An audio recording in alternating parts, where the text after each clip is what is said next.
சரவண ஜோதியே நமோ நம. வாழ்க வையகம், வாழ்க வளமுடன். அனைத்து தமிழ் நெஞ்சங்களுக்கும் கனிவான வணக்கங்கள். ஜோதிட சாஸ்திரத்தில் நவகிரகங்களின் தலைவனாக கருதப்படுபவர் சூரிய பகவான். இவர் ஒவ்வொரு மாதமும் தன் ராசியை மாற்றுவார். அப்படி மாற்றும் போதுதான் தமிழ் மாதங்கள் பிறக்கின்றன. அந்த வகையில் நடைபெறும் விசுவாவசு ஆண்டு மார்ச் மாதம் 15ஆம் தேதி ஞாயிற்றுக்கிழமை அன்று ஏகாதசி திதியில் திருவோணம் நட்சத்திரத்தில் பரிகம் நாமயோகத்தில் பாலவம் கரணத்தில் சித்தயோகம் கூடிய நன்னாளில் இந்த மகத்தான பங்குனி மாதம் பிறக்கின்றது. இம்மாதத்தில் சூரிய பகவான் மீனராசியில் சஞ்சரிப்பதால் இது மீன மாதம் என்றும் அழைக்கப்படுகின்றது. இம்மாத கிரகநிலைகள் என எடுத்துக்கொண்டால் மீனராசியில் சுக்கிரன், சூரியன், சனி பகவான் உள்ளனர். கும்பராசியில் செவ்வாய் பகவான், புதன் பகவான், ராகு பகவான் உள்ளனர். மிதுன ராசியில் குரு பகவானும், சிம்மத்தில் கேது பகவானும் உள்ளனர். இம்மாத கிரக பயிற்சி என எடுத்துக்கொண்டால் சுக்கிர பகவான் பங்குனி மாதம் 13ஆம் தேதி மேசராசிக்கு பயிற்சியாகின்றார். செவ்வாய் பகவான் இம்மாதம் 18ஆம் தேதி கும்பராசியில் இருந்து மீனராசிக்கு பயிற்சியாகின்றார். புதன் பகவான் இம்மாதம் 23ஆம் தேதி சனி வீடான கும்பத்தில் இருந்து குரு வீடான மீனத்திற்கு செல்கிறார். இந்த கிரகங்களின் பெயர்ச்சியால் இம்மாதம் உங்களுக்கு எவ்விதமான பலன்கள் கிடைக்கப் போகிறது, அது சாதகமாக அமையுமா இல்லை பாதகமாக அமையுமா என்பதனை பற்றி காண்போம். பிறக்கப் போகும் இம்மாதத்தில் ஒரு சில ராசிக்காரர்களின் சிக்கி சீரழிந்த வாழ்க்கை பயணம் மாறப்போகிறது. மனக்கசப்பில் வாழ்ந்து வந்த உங்களுக்கு இனி வசந்த காற்று வீசப்போகிறது. எதிரில் எமனே வந்தாலும் சிவனின் அருளால் எதிர்த்து நின்று போராடும் பலம் உங்களை வந்து சேரும். உங்கள் பிறப்பு ஒரு சாபக்கேடு அல்ல, அது சரித்திரம் படைக்கப் போகிறது. வரும் வாய்ப்பினை சரியாக பயன்படுத்தி கொண்டு உங்கள் வாழ்வில் வளமும் நலமும் செல்வ செழிப்பும் பெற்று வாழ்வில் உயரிய நிலையை அடைய வேண்டும்.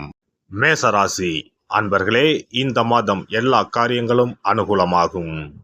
முக்கிய நபர்களின் சந்திப்பும் அவர்களால் உதவியும் கிடைக்கும். உடல் ஆரோக்கியம் பெறும். மனதில் தைரியம் கூடும். சுய நம்பிக்கை உண்டாகும். எடுத்த காரியங்களை செய்து முடிப்பதில் எதிர்பாராத திருப்பங்கள் ஏற்படும். தொழில் வியாபாரத்தில் முன்னேற்றமான வாய்ப்புகள் எதிரில் வந்து தோன்றும். வியாபாரம் தொடர்பான செலவுகள் கூடும். உத்தியோகத்தில் இருப்பவர்களுக்கு முக்கிய பொறுப்பு கிடைக்கலாம். செயல்திறன் அதிகரிக்கும். குடும்பத்தில் சந்தோஷம் உண்டாகும்.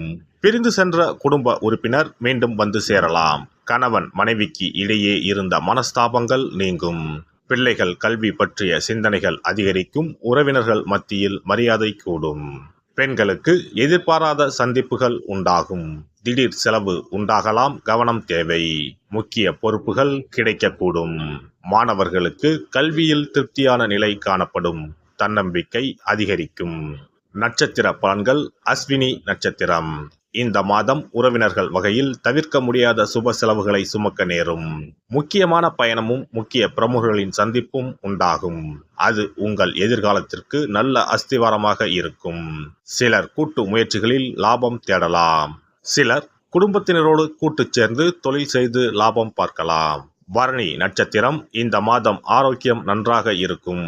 தொழில், வேலை, உத்தியோகம் ஆகியவற்றில் வெற்றி அடையலாம். சேமிப்பும் அடையலாம்.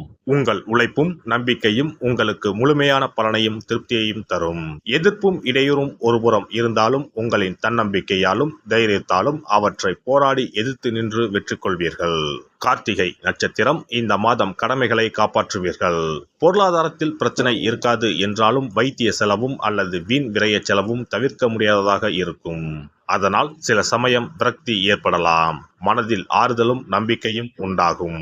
தொழில், வியாபாரம், உத்தியோகத்தில் பிரச்சனைகள் எதுவும் இருக்காது. சுவாமிமலை முருகனை வணங்கி வர காரிய வெற்றி உண்டாகும். கவலைகள் தீரும். கந்த சஷ்டி விரதம் இருந்து முருகனை வணங்க பிரச்சனைகள் குறையும். மனதில் அமைதி உண்டாகும். சிறப்பு தொகுப்பு. கண் திருஷ்டிகள் அகன்று தடைப்பட்டு கொண்டிருக்கும் காரியங்கள் நிறைவேற செய்ய வேண்டிய பரிகாரம் என்ன என்பதனை பற்றி காண்போம். வாழ்க்கையில் நல்ல நிலையில் இருந்தவர்கள் கூட திடீரென்று பொருளாதாரம் இழந்து மன கஷ்டங்களுடன் வாழும் நிலை ஏற்படும். இந்த நிலை எதனால் ஏற்பட்டது என்று ஆராய்ந்து பார்த்தால் பெரும்பாலும் அவர்களின் மீதான கண் திருஷ்டிதான் காரணமாக இருக்கும். கல்லடி பட்டாலும் கண்ணடி படக்கூடாது என்று சொல்வார்கள் அல்லவா, அது உண்மைதான். இது போன்ற பிறரின் பொறாமை கொண்ட கண் திருஷ்டியினால் பலரின் வாழ்க்கை சிரமத்திற்கு ஆளாக நேரிடும். இது போன்ற கண் திருஷ்டிகளிலிருந்து எப்படி தப்பிப்பது? இருக்கவே இருக்கிறது எளிதாக கிடைக்கும் ஊமத்தஞ்செடி. தெய்வ சக்தி நிறைந்த செடியாக கருதப்படும் ஊமத்தஞ்செடியின் காய், பூ, இலைகள் என அனைத்தும் தீய சக்திகள் விரட்ட பரிகாரத்துக்கு பயன்படுகிறது. பொதுவாக ஊமத்தம் காய்க்கு கெடுதலை அகற்றக்கூடிய சக்தி உண்டு.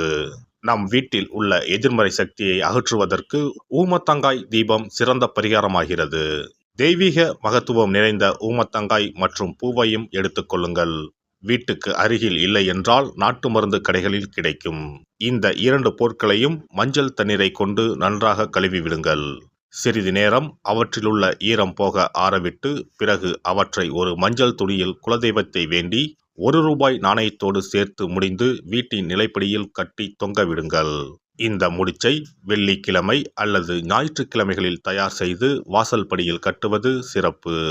தினமும் வீட்டில் தீபம் ஏற்றி காண்பிக்கும் போது இந்த முடிச்சுக்கும் காண்பிக்கவும்.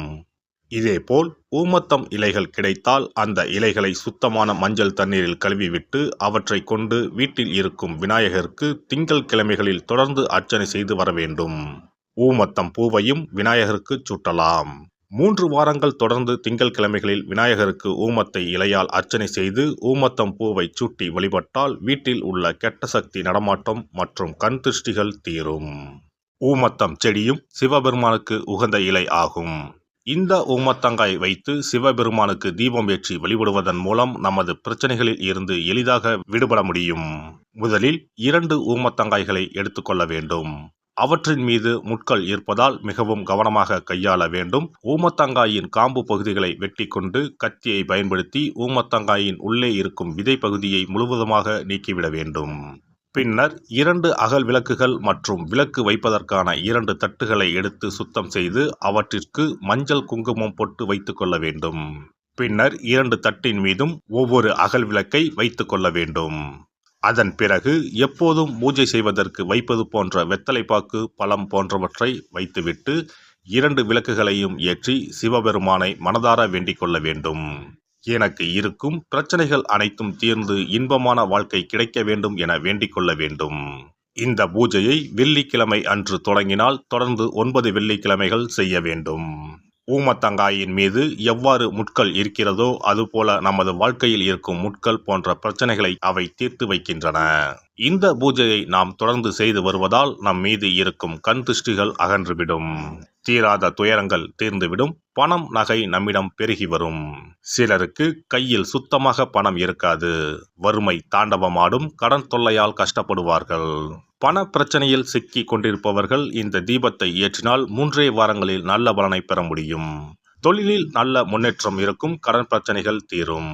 உறவினர்களிடையே பகைமை இருந்தால் அவையும் மறைந்துவிடும். நோய்வாய் உள்ளவர்கள் இந்த தீபத்தை ஏற்றுவதன் மூலம் நல்ல பலனை பெற முடியும்.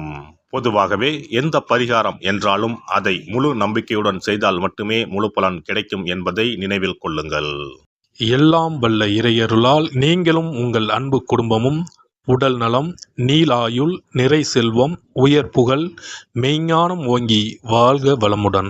இந்த வீடியோ பதிவு உங்களுக்கு பிடித்திருந்தால் லைக் பண்ணுங்க, கமெண்ட் பண்ணுங்க, ஷேர் பண்ணுங்க. மறக்காம சப்ஸ்கிரைப் பண்ணுங்க. பக்கத்துல இருக்கிற பெல் பட்டனை கிளிக் பண்ணுங்க. நன்றி, வணக்கம். ஓம் நமச்சிவாய. சிவாய